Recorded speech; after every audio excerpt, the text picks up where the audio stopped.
Definitely, definitely, definitely. Peace and blessings. I want to welcome you all back for another great interview. You already know my name, celebrity interviewer. I said it, and this is the show. And this is sponsored by the famous Chicago Bridge magazine. Sponsored by the famous Chicago Bridge magazine. Don't ever forget Roy Ayers, music interviews and articles. And we're live streaming from both Facebook, my YouTube, I Said It Management, and with the help of the famous Urban Grind TV, the 13-time award-winning TV show, 20 years in business. Thank you very much, Wally, big bro. You know what I mean, for allowing me to lengthen this show, the extension of this show, and be able to bring you great celebrities and other guests. And today we have another legend today, celebrity guest, Mr. Dave Tolliver, legendary singer from the group Men at Large. I actually had the tape back in the day. One of they tapes when I was growing up. You know what I mean? I think it was All You Want. What excuse me. What was the name of that CD? Help me out, big bro. The When first you one. all were the second that your second album. Oh, the second one was One Size Fits All. Are you close? Okay, something like that. I'm sorry. So I had that No, you good. that One CD Size Fits back in the All. day, and okay, yeah, that CD was real hot. You know what I mean? I grew up on your music as well. And again, with the proper introduction, he's also a songwriter and actor. And man, he's a legendary singer and a trendsetter, let it be known. And I want to know, did you start the hoop earrings or was that Michael Jordan? Let's That start you it know off what? fun. I think real talk. He might have had it first, but I had the most. I had 5 earrings in my ears, 3 over here and 2 on the other side. So I mean, he might have started with the hoop, but I started with the plethora. With the all the mics. On top with all of the rings. You know what I mean? So yeah, that's probably all me. Okay, so you had 6 rings before he had 6 rings. I have 5 Oh, okay. before I'm he just had making one. sure. I have 5 before he had Okay. one. Okay, word, word, word. Hey man, definitely though, man. I'm very privileged, man. I'm grateful. I want to salute you, big bro. You know what I mean, on your career. I know it's still continuing. You still continue to make history, and man, you have a hell of a legacy. And I'm just very happy to be here with you tonight and be able to ask you questions about, your luxurious, what I mean, career. And if I may start, with, your upbringing, being in Ohio, correct? Yeah, Midwest. Right, man. So how did you get recognized in Ohio? You know what I'm saying? How do brothers in Ohio get recognized? Because that didn't get too much, um, media. You know what I'm saying? Well, So how did that? I started off, man. I was about 15 years old, and my dad was one of the top programmers in the nation. Like Elroy Smith up there, and he started me off in radio. So being around that, I would always, see like Gerald or my mom was before she passed. She worked for the government, but she worked part time at this record store. That all the back in the day, the celebrities like had to come to all the record stores, like George's Music Room. You had to come to places like that. So she worked in there, and I would go in there. I would see any and everybody. And by me being at the radio station working, I would see any and everybody. But at the time, Jason and myself, we were singing, and we would sing everywhere. So one of the DJs, he had a party at his house after he performed because he was a performer too. And we were there, and we used to always drive around with this white Casio keyboard with tape on the back of it. And so Gerald came to the after party, and everybody was like, "Sing, sing, sing, sing, sing." So we sang, and he was like, "Yo, I'm gonna hook y'all up." So that was like 1986, and we didn't see him again until 1989. So like in Wow. 1989, yeah, man, it was because that was his first album, the Big Throwdown with Pop Pop Pop and Casanova and all that stuff on there. So they was touring like crazy, and he had to take care of himself first if he was gonna help us out. So 89, myself and another one of my fat homeboys, we were actually dancing for a rap group called Johnny O and the Sorcerer Group, independent group. Johnny O is now the head of the Nerve DJs, if you're familiar with that. When we were coming out of rehearsal Yeah. one day, And Gerald came out and he said, "Yo," like he had been looking for us. He wasn't. You know, Gerald was always spontaneous with the, "Yo, we need to do." So he was like, "Yo," he was like, "I got this idea for three big dudes that can sing, dance, cute, the whole nine." So that was '89. The next couple weeks, we went to the studio. We auditioned for him. The Rude Boys were there. Rest in peace, Buddy Banks and Bingo. Steve from Troop was there. Levert, all Levert was there, and everybody. And Eddie, his dad, came the next day. And man, you know, Wow. 3 years later, that first single, "Use Me," was out on East West Atlantic. Yeah, I'm on. In a nutshell, it's a big nutshell. Absolutely. Yes, sir. And Use Me was on this CD right here. This actually CD that I was talking about. This is the one that I had when I was growing up. Let me see. Where is it at? Oh, it's on the screen on my end. Oh, I don't see it. It's not on my screen. It's not on mine. But what do we Okay, have? Are I'm we sorry. standing? Are we standing over the bridge? Right, right. Yeah, Yeah, absolutely. yeah. That's exactly. That's the first album. That's self-titled, Minute Large. That's the first one. Yep. Yeah, Yeah. man, Use Me. That was a joint too. You know what I'm saying? So I had you all's first album, man. I was probably like I ain't gonna, you know what I'm saying, fourth, fifth grade. So like, I mean, I don't know. It was a lot of time ago, but it was good, great music. And man, what has been your motivation to continue to just, you know what I mean, remain your own and just continue to create, you know what I mean, a great sound and great hits?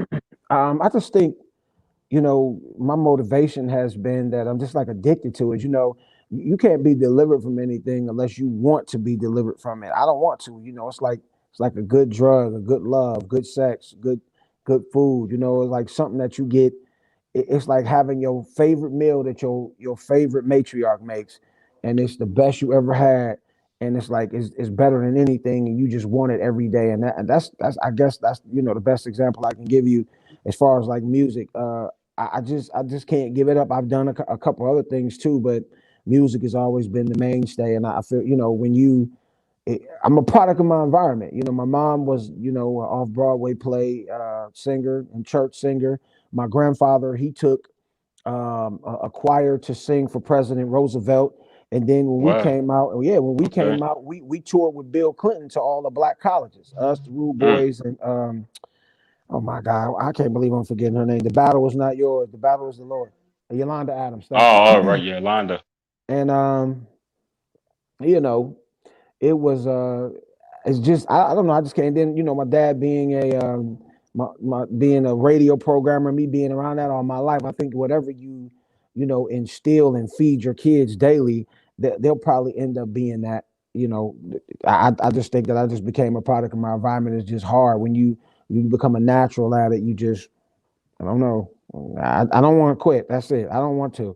I don't Right, want to. right. Okay, so what led to you in making the decision? Because your dad was behind the scenes, your mom was up front behind it, you know what I'm saying, in front of the camera. So Mhm. what was your decision to say, okay, I'm gonna go the path of my mom opposed to my dad and be behind the scenes? Well, I did them both. I did radio Okay, too. I did like I said, I started on radio when I was 15, so that was like 1986. I worked for a station called WZAK in Cleveland, which was the equivalent to WGCI back during that time. It was the same type of station. Like Elroy Smith okay, and him were yeah, really cool. You know what I'm saying? They were really really cool. And I even when I was on tour and I came back home, I would go right back to the station. Doing my regular 1-2, working overnights or whatever shift they needed me to fill in for and broadcasting live from the clubs on the weekends. That I never stopped, man. I still do radio now, man. I can't quit, man. I just love entertainment, the business. It's got its hooks in me. that's dope. That's dope. Uh-oh. You went out again, said it. I'm sorry, I There you press a go. mute. See, Okay, I you apologize. scared me. You scared me. I know, right, man. Hey, so tell me a little bit about you know, being around, the legend Gerald Levert, you know what I'm saying, and being able to.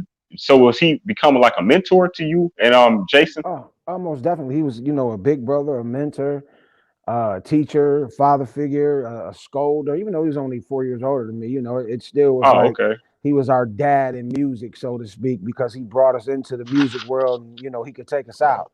You know, I brought you in this Right. joint. I take you out, and Gerald was man. He was the coolest dude on the planet, man. Until you pissed him off. He was definitely a great guy, and he had a lack of patience for bull crap. You know, so you had to be straight up on the level with him at all times, or it was going to be a problem.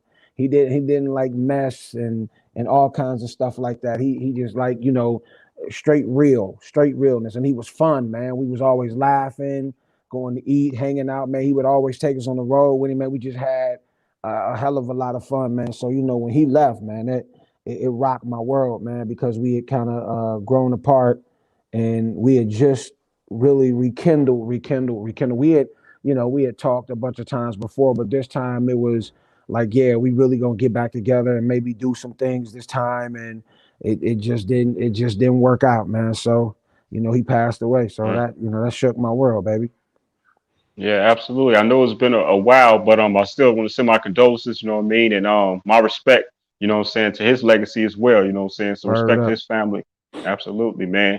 So musically, what do you feel like that you learned the most from being around a gentleman like that? Well, I think we had an advantage because we had probably two of the best in the business, guiding us from the start, especially on the performance part. Gerald and Eddie Levert. Eddie Levert of the OJs, one of the a Rock and Roll Hall of Fame inductee. And I mean, they used to just, when we rehearsed and we would show them what we did, they'd be like, "This is bullshit. You can't do it like this. You got to do it like that." And um, man, there's so many things that I learned from these guys, man. One thing, never give your mic away, and be fearless, Mm. man. Never give your mic away and be fearless. And in the beginning, I was, kind of nervous. I used to be real nervous, and Joe used to be like, "Man, we know you can do it. You got to show the microphone." So, like, when you really doing something serious, you're not just playing around, man. When you go in there, that microphone can be very intimidating at times, and you have to show it who's boss.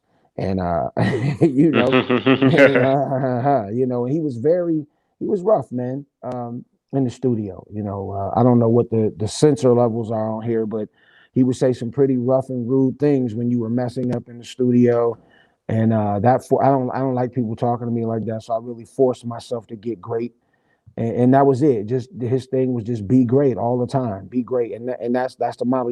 Even whether it's 1 or 1,000 people, be great, mash it, tear it down, kill it. Don't give nobody your mic. You dig, Absolutely, man. You know what I mean? You came up during the heyday of, you know what I'm saying, R&B music, you know what I'm saying, when it man? really, really started to get hot though, you know what I'm saying?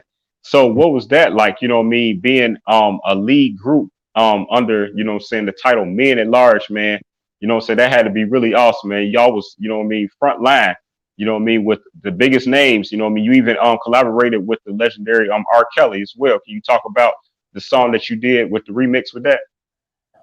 His camp, him and they redid the song we had called "Let's Talk About It," and we actually did the video to that song with Hype Williams. We were one of the first people that Hype Williams Oh, worked with, and so it was really a dope. And that crazy that video shoot was the video shoot when I knew that was going to be Jason and myself last album.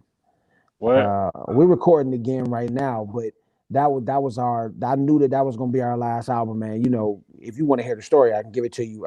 Yes, please, please. I'm very inquisitive. Okay, so if you've ever seen the "Let's Talk About It" video, it's just me and him, and probably about Okay. 20, 30 ladies, probably 20, and they were all dressed in the little scantily clad stuff, the little tennis outfits.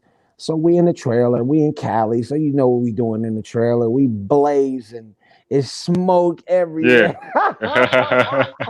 It was like a rap trailer because we was high, man, and the ladies was in there and the lights, was dim a little bit, and it was time to pick and choose. So, so we used to play around with church all the time. God said that in the middle of the wheel, we would just like Jason was really good at doing sermons like that, just out of the clear blue sky. And God said that Yeah. he said, so we with a blunt in his hand. This dude Right. started saying, God said that in the middle of the wheel that Jesus would come back and all this other stuff. And I was like, dude, what are you doing? Because like, look, I'm serious, dude. The smoke started clearing, the lights Yeah. started getting brighter. And if you see the little short skirts the girls had on, they started pulling them down, covering up their Yeah. stuff.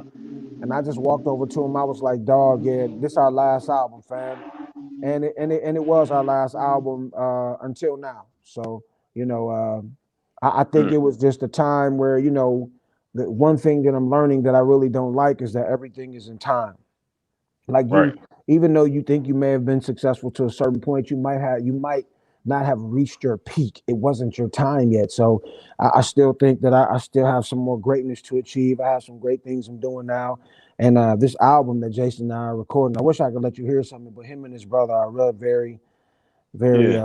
very particular about it. Maybe I'll let you hear something, but not right now, but off the record. But yeah, man, this new record is gonna be disgusting. Seriously, it's gonna be disgusting. Absolutely, man. I already know. Congratulations, your new song that you have, Love Like This.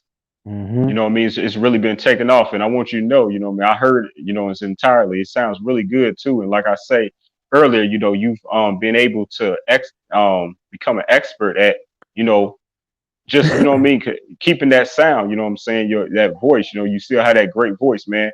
You know what I mean?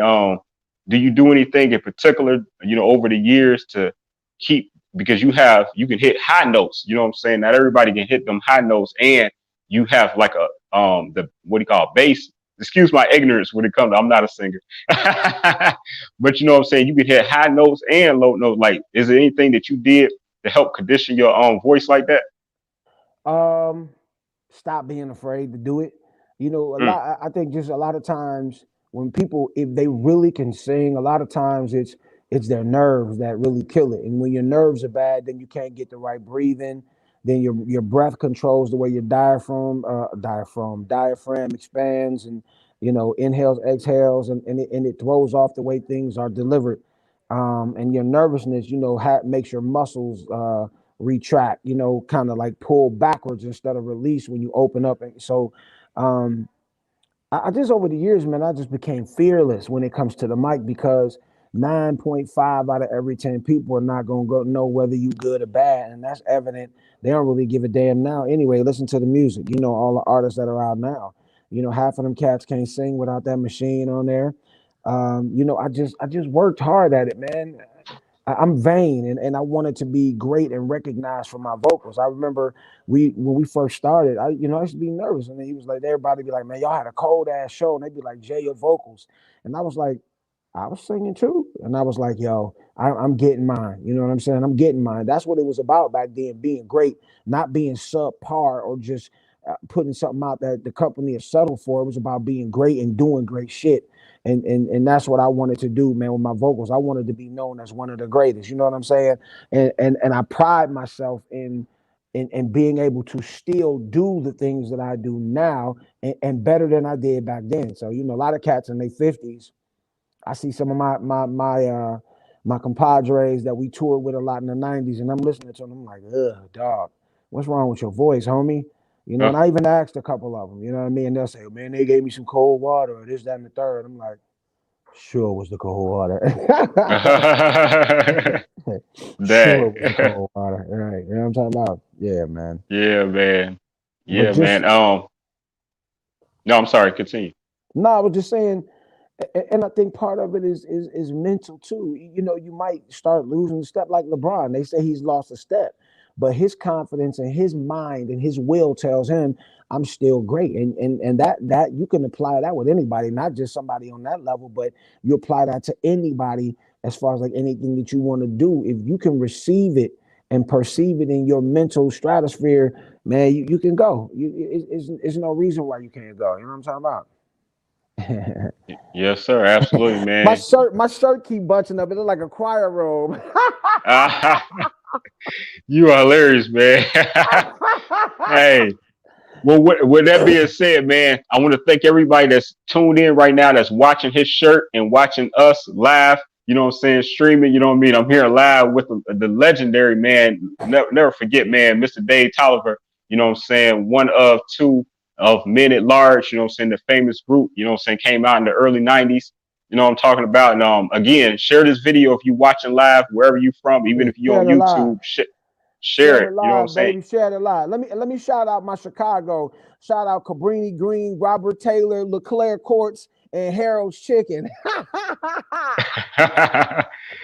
In that order, man. You know what I'm saying? Saving the best for last, huh? Heroes. Let me get some gizzards and fries, baby. Hey, being a big man who was a singer, you know what I'm saying, back then, because it wasn't like too many, you know what I'm saying. How do you feel like, you know, you stood out and actually become also, again, a pioneer to, you know, big men who, you know what I'm saying, are vocalists?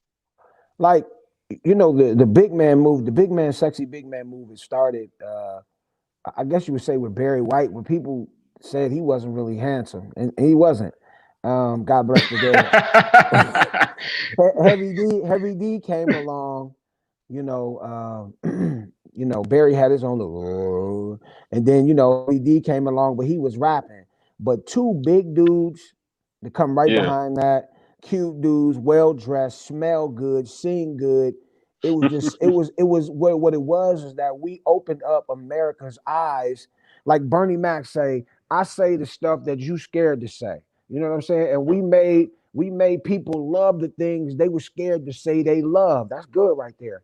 We made the women say love the things they were afraid to say they love, my brother. Real talk. Mm. Because I mean, if I could tell you some stories, brother, I just you would just you would never imagine, because sometimes heavy people are so ridiculed, and it gives them such insecurity about themselves, especially starting off as kids. I think today it's a little different. You know, everybody is a little more understanding and a little more compassionate about everything now. But back in the day, when everything was so critical and finger pointy and prejudicial, if that's Hmm. prejudice, not prejudicial, but prejudice, you know, it was a cruel world growing up being a chunky kid, or, you know, whatever, bigger than or taller than everybody else, or you know, even back then, you know, we didn't recognize, you know, a woman with big breasts in the fourth grade or big ass in the fourth grade was something great. I mean, we was managed, but, you know, sometimes the girls felt insecure about that, not knowing that 20 years later. Right. They be famous, huh? They be There go that famous. golf cart. There go that golf cart. Oh no. Damn. Yeah, we was good for a good minute. There go that golf cart. You got to send me messages now. One, two, Did you one, two, move? one, two. No, no. Oh man, said it. We was rolling, baby. Okay, hold on. We're gonna do it like this. We're gonna do it like this real quick. StreamYard is good for that. You back?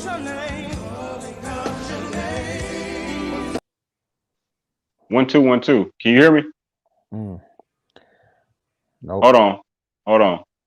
You got to send me Oh messages and yeah. I'm gonna answer them. Two. You hear me? One, two, one, two. Are you around some type of machine or something? I don't know. No. I'm hold on. Phoenix. Shout out Phoenix. What up? Phoenix Ascar, my PR. What up, baby? Hello. One, two, one, two. Can you hear me? Still sound like a golf cart. One, two, one, two, one, two. One, two, one, two. Go tell it on the mountain. One, two, one, You two. got on your R. Kelly shades and do rag.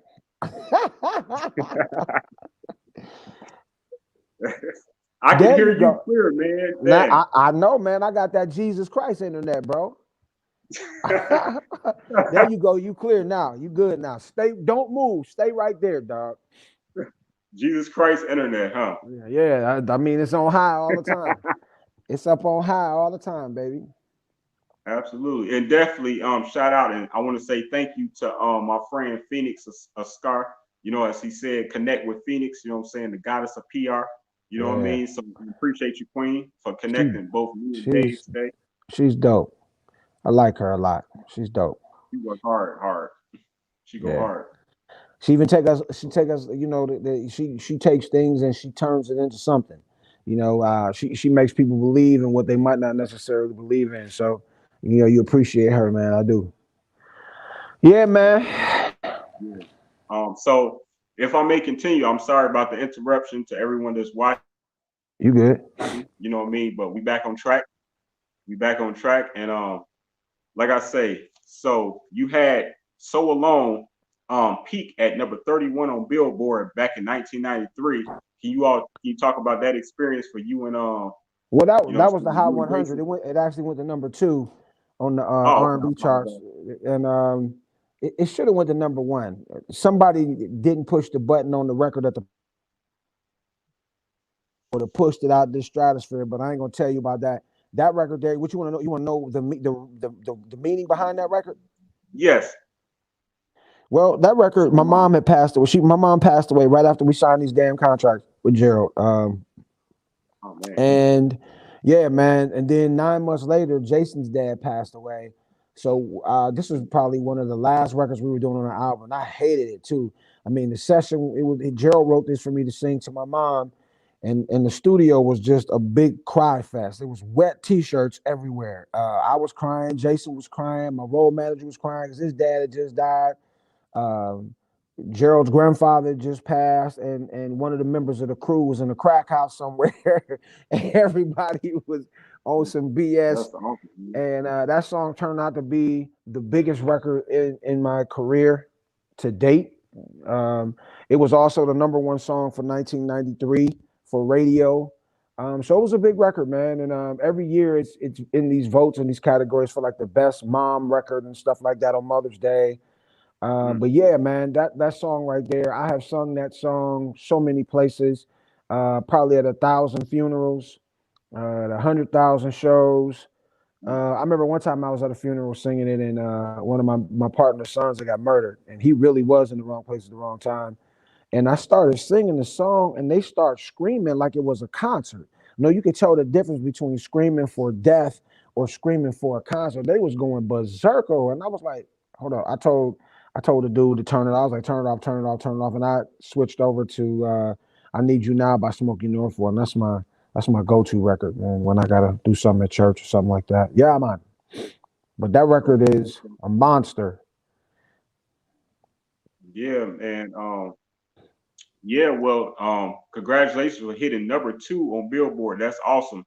Not many artists, legends can even say that, you know what I mean, who are also legends, you know what I mean, to hit number 2 on Billboard. No That's doubt. excellent. How long was you all on Billboard for that track?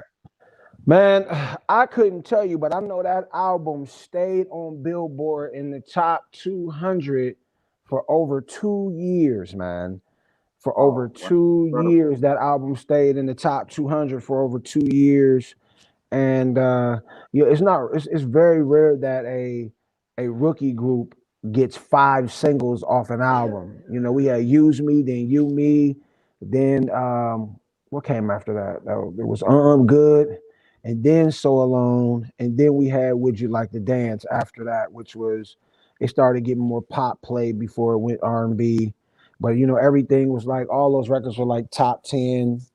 The You Me was top 20, and then on the next album, let's see, they both were top 20. So yeah, man. And then I had, we had one that was top 50 in one of the independent albums we did, and then I just did number 4 on the single sales charts with one of my other records, Home. And then this one, Love Like This, just came out on one of the urban affiliated charts at 28. So we rolling, baby. We rolling. Absolutely, man. And this is one the cover for Love Like This. Can you see that? Did it show up on your end? No. Yeah, I don't Just know show it. why I it's don't worry about it. I've seen it a bunch of times, man. I don't even want to fall in love with myself all over again. It's all good. There it go. definitely okay, okay. And people was asking me, do I know how to play the guitar? Yeah. No. It's just a picture. I pick at Yes, it, sir. but I can't play it. Are you instrumental when it comes to any instruments? No, man, I think that was one of the biggest. I don't have too many regrets in my life. I think I have maybe two, and then one of them is quitting the guitar and the trumpet. And like I quit. My mom let me quit, and I don't blame her. She was a single mom trying to do what she thought was right, and Then, so my son plays the sax. My daughter plays the sax and the piano. I would have been remiss if I didn't. I don't want to say force them, but make them see the value in having that. Throughout my career, there have been ups and downs, and if I could play an instrument, it's not too late to. I keep saying I'm gonna do it, but I haven't sat my big ass down to just be patient enough to do it yet. I'm going. I think I'm going to. My daughter's like, if you just sit down for a minute, Dad, I can show you how to do it. And she's pretty good. She's a songwriter and plays the piano. 14. She has about 40 songs written that we get ready to put out. And so, and she'll have a couple of records coming out before Christmas. I'm trying to get them up and out. You know what I mean? So yeah, man, we working over here in the Tolliver house. I already know you passed on the legacy. That's a good thing. If she catch a wave, I'll quit. Seriously. If she catch a wave, you can ask me why I quit then. Oh, well, she's selling out arenas. She's with Taylor Swift and they're arguing over who's going to go on last. Yeah. Absolutely, man. Earlier, we spoke about, you collaborated with R. Kelly. Who are some of the other big names and legends that you had an opportunity to collaborate with over your career? Or shall I say that others have had a chance to collaborate with you over the years? Well, of course, we've done things with we did the R. Kelly camp, Gerald and Eddie Levert, Keith Sweat.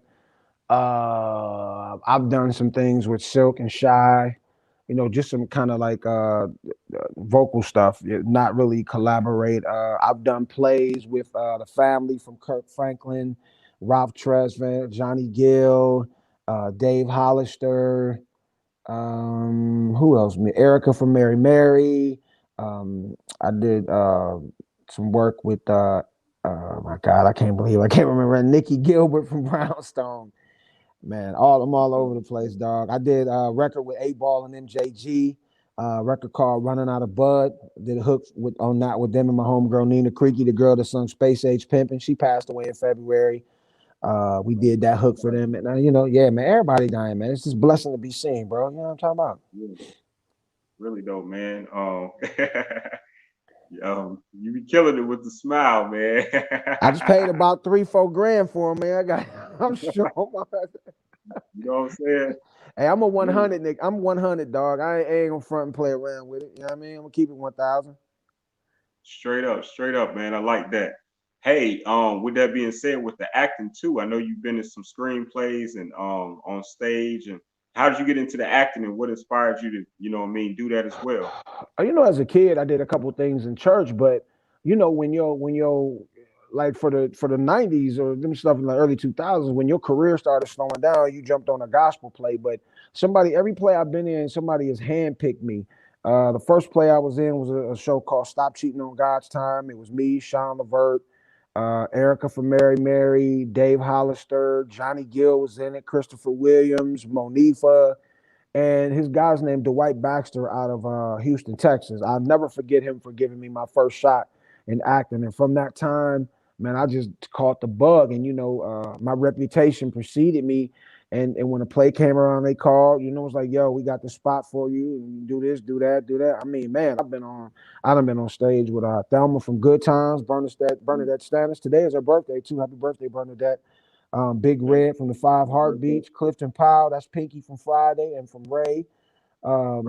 Man, Jackie Clark from the Clark Sisters, Sherelle. Man, I've been around, like I said, Johnny Gill, Dave Hollister, Ralph Tresvant, Gerald Levert, Sean Levert, Christopher Williams, Johnny. I mean, man, some great stuff and some great stories. Trinity 357, not 357, Trinity 357 is a Trinity 57. I'm sorry, yeah. Okay, that's what's happening, man. So you're definitely not shy when it comes to the camera or anything like that.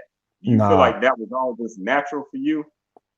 Well, people say that it's natural. I know I blew a couple of auditions with Tyler Perry and this other movie producer. I blew the auditions. I'm just not good at auditioning, but I come through in the clutch for the play. But I'm definitely not unless I gotta take my clothes off. Yeah, but no, I'm good with the camera. It's funny you mentioned Tyler Perry because I was checking out some of your videos before you turned 50. Congratulations too. Thank you. The reason why I want to mention you being 50, other than that's like a huge moment for anybody, man. You know what I mean? To reach 50 years on this earth, man. What a blessing, brother. You know what I mean? I'm at 40 right now, so I'm very grateful myself. And you got about them With that streets, being, didn't you? I'm sorry. I said you got about them streets, didn't you? My Yeah, homeboy, man. my That's the homeboy, key. Chicago is a rough place, man. My homeboy is from Inglewood, and he would always say GD 74 Inglewood, yeah. So, but out of Yeah, his crew, it was 50 of them, and there's only 2 left. So, all of them was either murdered or like in jail, and most of them were murdered. So I know how rough it is in Chicago. So salute to you on that. yeah, absolutely, man. Salute, brother. You know what I'm saying? Yeah, yeah. I'm never front, you know what I'm saying? I wasn't out there like that, you know what I mean? I do have but I've been in some situations and I'm grateful to have, you know what I mean, be here to be able to do this show with you today. You feel me?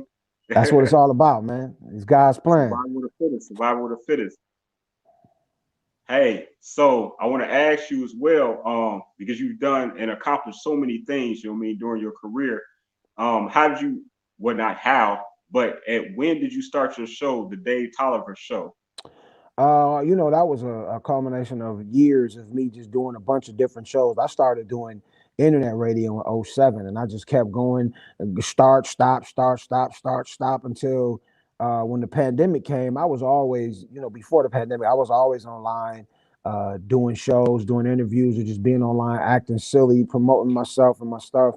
But when the pandemic came, I was like, yo, everybody doing this. I can't believe it now. Yeah. So Mhm. I said, let me just Right. go ahead and do it. But the Dave Tolliver show started last year, and it ran for some months on a station called Fusion, and then they kind of lost their license, and so I was like, man, the hell with this mess. It's time for me to just do my own thing. So I just did it at home, man. It was pretty good too. I was having like Tuesday nights, I did a talent night and had independent artists as an interview, and then Thursdays I did national interviews. And if I had a actor or artist or somebody legendary that wanted to come on, like a Joyce Irby or Steve Russell from Troop, I would just do it on whatever day I wanted to. I would talk to financial people, all kinds of stuff, man, to teach you about credit and investments. Yeah, man. Nice, nice, very nice. It show looks great. I haven't had the opportunity personally to check it out, you know what I mean? But I'm definitely gonna look you up, you know what I'm My saying? I man, look my forward man. to like looking at everybody's interviews, different people's interviews, you know what I'm Yeah, I'm saying? gonna bring it back Wow. though. I'm gonna bring it back soon. Okay, cool, cool, absolutely, man.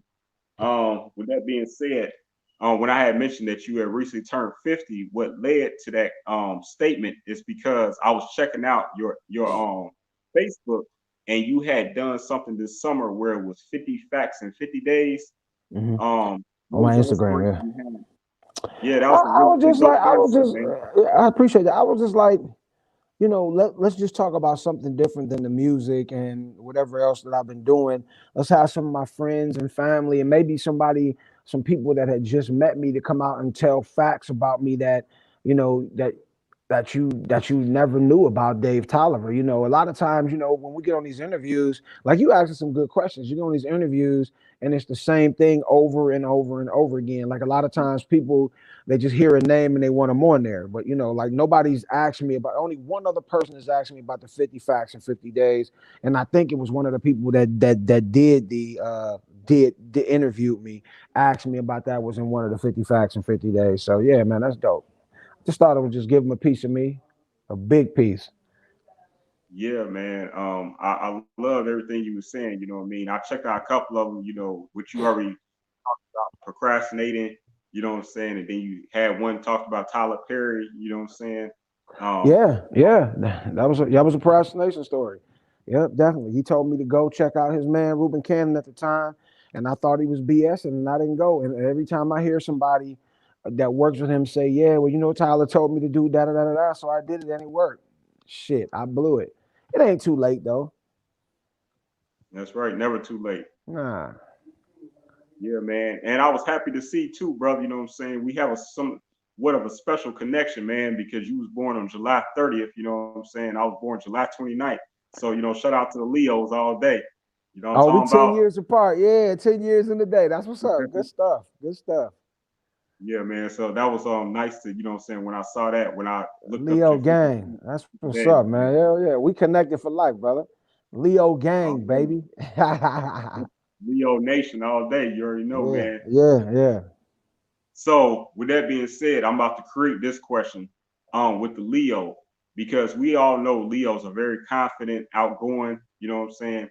How do you feel like being a Leo has been an advantage to you being this sign, you know, when it comes to your confidence? I think it has helped me out. You know, people say I don't really believe in that, but if you look at the characteristics from the zodiac, man, a lot of that stuff is really, really accurate, man. And then the rest of it comes from, your upbringing and the things that you see through your lifetime. It's helped me out a lot. It has, and then in some instances, it hasn't been. But when you look at your characteristics of the zodiac, you have to really be honest with yourself, and But yeah, I think it has helped me out a lot. And there's some things that I've backed down from that I wish I hadn't, but for the most part, my courage is big. I don't got to go see the Wiz. You know what I'm saying? Yeah, man, because one of them characteristics of being a Leo is being a leader, man. You know what I'm saying? And it's just, it's like almost natural. It's like you will have to fight it to not be that. You know what I'm Man, saying? Because it's that strong in us. You know what I it's like mean? you don't have a choice, man. It's like you don't even have a choice, man. It's like you've been perched upon this throne, and people come to you for help. Even if you don't have it, you figure out a way to help them. So that's been me. Absolutely, man. And part of this interview, you know what I mean, I definitely want to dive into your music and your music career, but also wanted to show people to know another side of Dave Tolliver that they may not have ever an opportunity to know. So I saw as well, or heard, I should say you big on mafia movies. What attracts you to the mafia movies? And I'm not gonna try to pronounce the, what do you call yourself? The Black Parver, Pavarotti. Black Pavarotti. Black Pavarotti. Black Okay, and Pavarotti about, yeah. So I love the mob movies, man. The mafia. I love crime. I would never do it myself. Like I really wanted to be like the first black made man. I did. After we left Gerald and went on our different way, and me and Jason parted, another guy, one of the guys that was a liaison for what we did was an Italian. And I was already high on the Italian culture before that, Italian food, the Italian mob. And I don't know, man. It's just something about it. It's so cool. They all so cool. Yeah, what am I, an idiot or what? I get the fuck out of here, right? What are you up here? You busting my fucking hump? I get the fuck out of here, right? Man, I love that. Yeah, I love the mob, man. Black Pavarotti. So I did an album called Something Like the Greatest. And when I say something like the greatest, I'm not the greatest, but I'm something like the greatest because there's something of a lot of great people that I admire that I have in me, from Skip Martin of the Daz Band, Joe Levert, to Stevie Wonder, to James Moore, the Gospel, John P. Key. I embody all of those. And, Luciano Pavarotti was one of the three tenors. And, arguably, he probably, not even arguably, he probably was the greatest tenor in the history of tenors. And he was a big man as well. And so I took the moniker Pavarotti, and put black in front of it, BLAQ, so you wouldn't look at it like the color black, but just black. Black opaque, just black, BLAQ. I took the racial connotation. So, Black Pavarotti, thus and therefore. Yeah, no, you did. Mm-hmm. Hey, I like the style, man. You know what I'm saying? You got a Square great. biz. Square biz. Hey, you all would know that in one of your genres it's called the New Jack Swing. Right. That's you all's music is under that. Like if you look your music up, it's under the Mhm. New Jack Swing Yeah. era. Like what, to those who don't know, or how would you explain that? What was the New Jack Swing? Oh man, the New What was Jack that? Swing were hard beats, man. Hard beats, hard hip hop beats, and pretty R&B chords and transitions, man. That's what New Jack Swing and heavy harmonies. That's what New Jack Swing was, So, man, that's what New Jack Swing is. Those hard beats, um, pretty chords and transitions, and heavy harmonies, man. New Jack Swing. That's what it is. Absolutely. Yeah. So, right now, what is the name of the new album? Is it called this? I'm sorry, Love Like This, or is that just the track, the name of the track? Love Like This is the single, and if you notice, it's more of a Southern soul bluesy type, blues and R&B type of movement I'm doing. And the album is going to be called Aunt Gail, Aunt Minnie, Granny Smith. Those three ladies, man, were very instrumental into, and they're all gone on to glory, into teaching me and introducing me to the blues, man. Bobby Blue Bland, BB King, ZZ Hill, Marvin Cease, all those guys like that, man. So, and I like it. I've always liked it. Clarence Carter. It's a bunch of them, man. Yeah, man. Yeah, I love it. The blues. Bobby Womack. Yeah, man, the greats. That's that big up to you, what I'm saying? That's what's up, you know what I mean? Naming your album after, acknowledging other people, man, you know what I mean, using your platform to do something like that. I don't think I've ever heard of anyone doing that, you know what I'm saying, when it comes to an album name, Yeah, man, other people's names to highlight their career and their legacies. That's dope. Yeah, man, they're the reason why I'm still alive, man. I lived and stayed out of trouble because of them. So, because of those ladies and a couple more, that were very instrumental in raising me and spanking my ass with that switch when I got out of line, or that that orange Mattel racing track, whooping that ass, the switch when it was wet, Yeah. Yes, sir. Yes, sir. I love it, man. And can you take a moment and remind people where they can find you at and how they can download your music and just support your brand? Man, my music is everywhere right now. All the streaming platforms, YouTube and Spotify are the ones we get paid on. TikTok too. I'm looking for somebody to redo my music on TikTok. I'm trying to get my kids to do it. Maybe I'll do it with them on TikTok. Make sure y'all go there. Because those are the ones we get paid for: TikTok, YouTube, Spotify. Everywhere, just wherever you stream it, just stream it. You can buy it, iTunes, Apple Music, get it from there.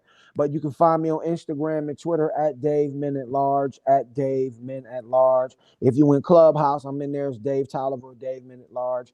Facebook is Dave Tolliver. If you still mess with Facebook, I know a lot of it. And TikTok is Dave Men at Large too. I don't do shit on TikTok though, but I'm going to. I've been doing some stuff.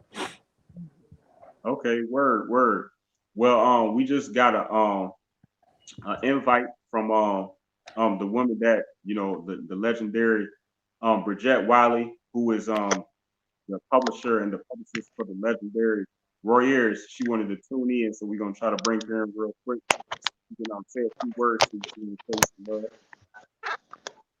So we're gonna try to bring her on real quick. Come on, Brigette, peace. How you doing? I got a room Clubhouse starting at 9:00, but we good. Come on. I just have one question. I just want to ask you one question. Oh, Brigette Wiley. I know that name. Can you hear me? It says having trouble for her connecting. Can you hear me? Let's see. You can't hear her? Not in there. It's like a circle. The black hole. Can you hear me? Can you hear Brigette. me?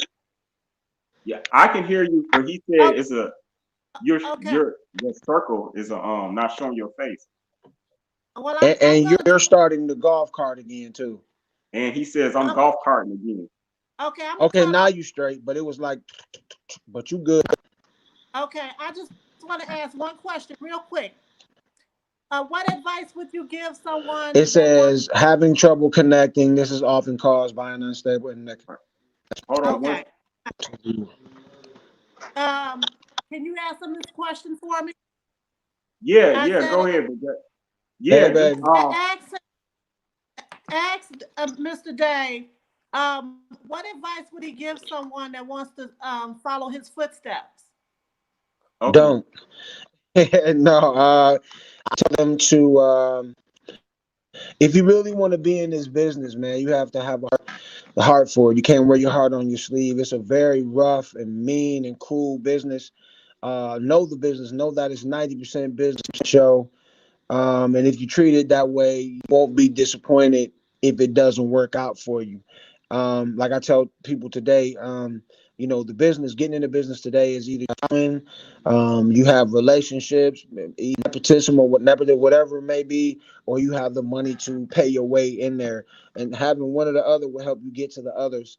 And so, artists today, stop copycatting. Be you. I tell people that we all have to drive on the same highway, but we don't all have to drive the same car. If you understand what I'm saying, don't be afraid to speak your truth, man, and your craft. Make sure you're good. If you good, if you say you good, make sure you are good. Quit capping.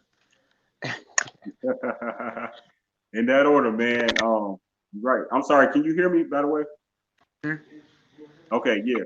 All right. Yeah. Great. That's a great advice. You know what I'm saying, for anybody that's starting off in this industry, man, and really want to take it seriously and maybe have possibly becoming a legend one day, man. It's not guaranteed, man. So, what was after having 6 successful albums under Men at Large, you know, what was your motivation, just to, other than your love for music, but did you know that you was going to continue to make records, you know what I mean? Or did you just wasn't gonna stop. question yourself? I wasn't gonna stop. I never questioned myself, even though the ones that didn't do as good. I never was gonna stop. I refused to let anybody tell me no. And anybody tell me no. You know what I mean? If they say like, all right, cool, and I come back again, and like, you sure? I just refuse, man. And I know I'm too good. I'm good, man. Like, honestly, I'm good with the pen, with the mic. I'm good with teaching others. Like, I'm a coach as well. I'm a writer. I'm a producer, arranger, the whole nine. And you know, I'm too good to stop. Why? Absolutely, man. Why not? Keep going. You know what I mean? You got the gift, you know what I mean? You seasoned your talent. Might as well keep going until, you know what I'm saying, God says time up. So, man, much respect. And oh yeah, thank you, Brigette. I'm sorry we had to let you go, but Brigette, thank you for asking the question. That was a great question. By the way, thank you for everybody tuned in still with us. Before I ask Dave this last question, please continue to share this video. So, Mr. Tolliver, I want to ask you, let me see. I got a lot of questions. So, You got a what was lot the more? man? What was your greatest experience in your entire career thus far? Damn. And I know you've had some super great memories, experiences on the bus, all types of stuff. You know what I'm saying? My On tour, greatest experience. backstage, on stage. It's Talk to so me. many. I know, right? Well, give me a couple of them. Give me a couple of your highlights of your I can highlights. tell you, going on to being on an official tour and the Rude Boys, man, and do the new group out, and then our performance was so good they had to put us on after the Rude Boys instead of before them. Joe was like, "They y'all ass, they kicking y'all ass." Yeah. The greatest time, and just I mean, every time we were with him, man, like I remember one time the last Freaknik was what, 94, and we came out here recording our second album, and we went to a show. He had a we came in through the back. It was a sold out joint. We just parked the truck over to the side, had the hazards on, went in. He was singing, he was ready. He called us out on stage, and just pandemonium, man. Those are the times, man. There's another time we were at Virginia Hampton Coliseum, 12,000 people. Everybody, Silk, H-Town, Shy, everybody show, SWV, and we was like, everybody killing. Of course, they had us towards the end, so we were like, what we gonna do different to come out and smash this joint? So what we did was we had security take us all the way around the back of the venue, and we walked through the crowd because everybody was standing. And when we walked through the crowd, it was like the parting of the Red Sea. They ain't know what was going to come in. The James Brown Big Payback. Yeah, man. Yeah. That's nice, man. That's nice. Hey, what a memory, man. What a memory. Man. Thank you for sharing them jewels with us, man. You know what I mean? That's greatness, man. You know what I mean? You definitely one of the greats, man, a true legend and a pioneer. Hey, so I'm sorry. I actually meant to ask you this question. I have to ask you this question, being a native of Ohio. What is the culture like in Ohio during them times? Or did you all help you develop the culture and music in Ohio? Because you don't hear too many artists from Ohio, excuse my ignorance if there is a lot of big people from Ohio, but I don't really hear about. Remind me, please. So you not only have the OJs from Canton, but you have Levert, you have the Dam, you have Avant, you have Bone Thugs, and you have MGK, Right. you have Kid Cudi, Rude Boys, Men at Large, the 9 Inch Nails, Michael Stanley, Meatloaf. It's a plethora of artists from there, and there's so many What I people in meant the. to say, excuse me, I'm sorry. So what I meant to say is the culture of the music in Ohio. See, I'm cleaning myself up right now. This is me rewinding live time and cleaning up what I said because I know better, and I know there's a lot of huge legends in Ohio. I'm slipping, I'm tweaking. So excuse me, but yeah, thank you for reminding us about the history of Ohio, man, because you're right. It has been a ton of artists, and you And are part of that. that's just Cleveland, players. Man, that we can go on, but the culture of the city, during those times, man, everybody wanted to be in music, you know, but they were serious about it. So the culture was really thick. The culture was really, it had a professional feel. It had a professional feel because they were competing, trying to be the best, and not just trying to fit in and be like the rest. So that's what the culture was like back then, man. It was crazy. Okay, so it was really competitive, what I mean, and really had a music. So you all had your own industry here in Ohio, really. Right. That's what's happening, man. That's what's happening. Hey, man. So I try to touch on a lot of things, but perhaps I know I did leave out some stuff on your career.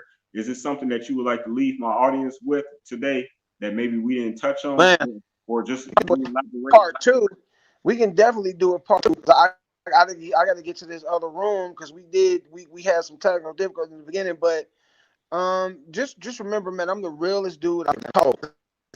No, I'm just playing. But make sure y'all follow me, man. Get ready for this new Men at Large album. Me and Jason been in the studio going berserko, and it's probably our first single, probably Valentine's of next year. My single is out right now, Love Like This. I'm dropping another one at the top of the year. Look out for my daughter, Danae Marie. We get ready to drop her records in the next few. Y'all be ready for that. And I mean, that's it, man. I'm there.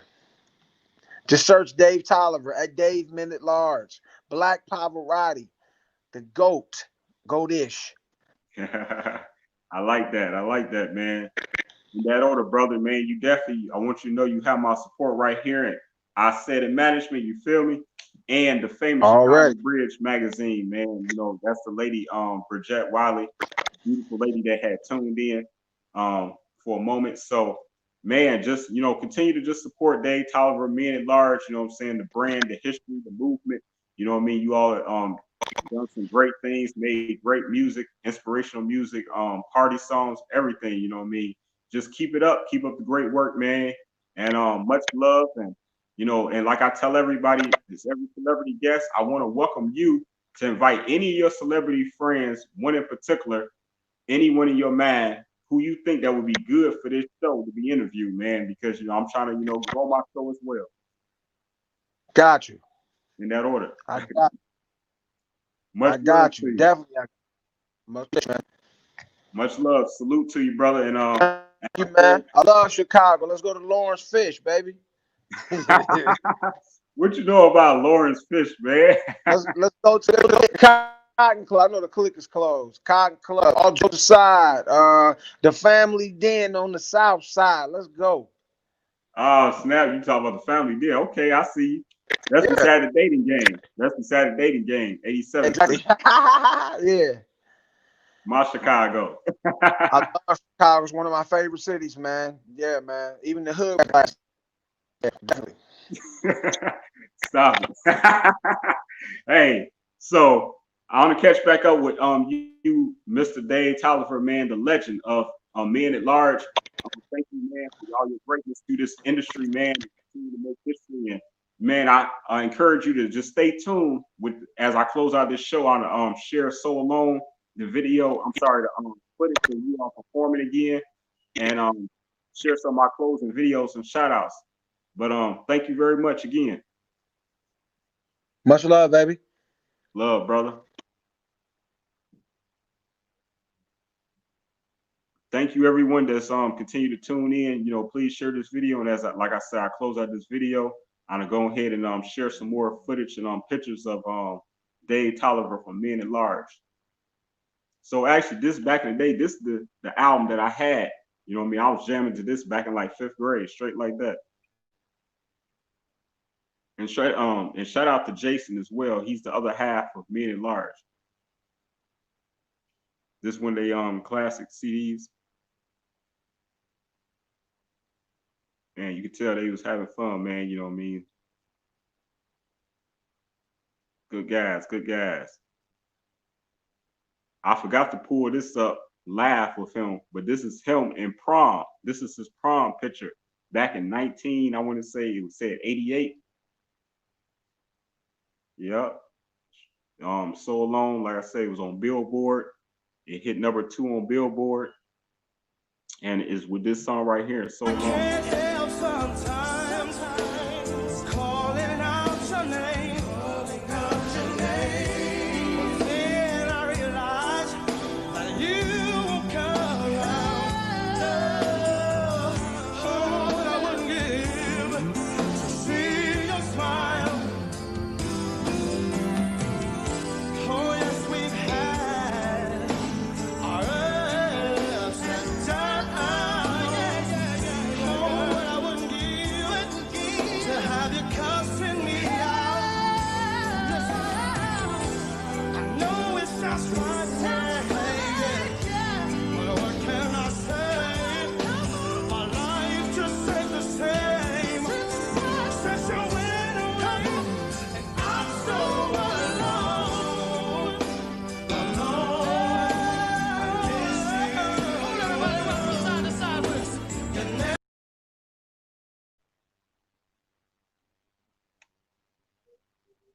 Yeah, man, that was a hit, So Alone.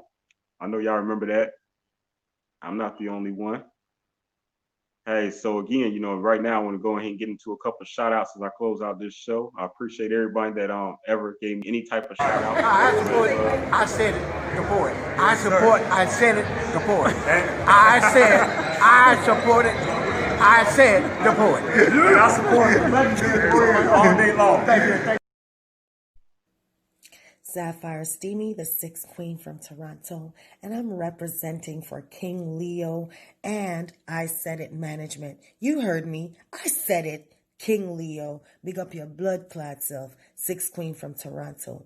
Mwah. Right, bro. Yeah. Yo, it's the originator Jazzo, y'all. Make this real quick, man. Shout out to I Said It Management. Doing it big. Appreciate you. Hey man, what's happening? It's your boy Skrilla, man. Shout out to I Said It, the celebrity interviewer. You dig what I'm talking about, man. Sponsored by the famous Chicago British magazine. Get in tune with it. You dig. Yo, what's good? This your boy Who Knows. Letting you know this Wednesday, December 16th, tune in. I'll be with the celebrity interviewer I Said It the Poet for the I Said It show, sponsored by the famous Chicago British magazine. Yo, 2020. Hey, yo, what up? This is Brigette Wiley, music exec, music manager, entrepreneur. Shout out to the celebrity interviewer. I Said It the show, sponsored by the famous Chicago Bridge magazine. All right, prosper. What's happening? This your boy Cam Jones, man. Shout out to the celebrity interviewer I Said It show, sponsored by the world famous Chicago Bridge magazine. Y'all tap in. Dope content, dope interviews, and you might even see me on that song.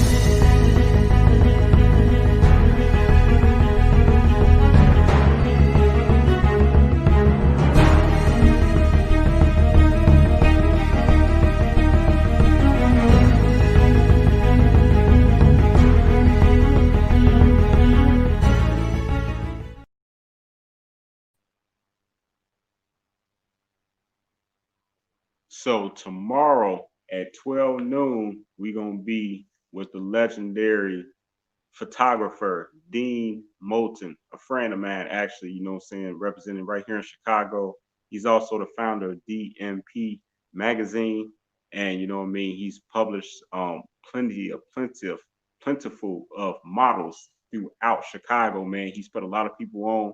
You know what I'm saying? He's covered a lot of events like them. They're all the concerts that come to Chicago with the biggest names. And I had a pleasure of being able to do an interview with him at 12 noon tomorrow. So please tune in with me. Then tomorrow night, we're going to actually have the famous producer, writer, comedian, and actor, Jay Davis, a Chicago native as well. You know what I mean? He right here in the shop. And we're going to be doing it big at 7:30 p.m. So please tune in with me tomorrow as well. And, you know, just stay tuned because, you know, these interviews, they don't stop. And I'm just very grateful. And I just want to say thank you to everyone that's tuned in and everyone that shares these videos. We are very grateful. And again, this is Celebrity Interviewer. I Said It, the show sponsored by the famous Chicago Bridge magazine. Blessings. Till next time. I'll holler at y'all. And thank you again, one last time, to the legendary Blaq Pavarotti, Dave Tolliver. And make sure y'all check out his new hit that he has out, Love Like This. Peace. Blessings.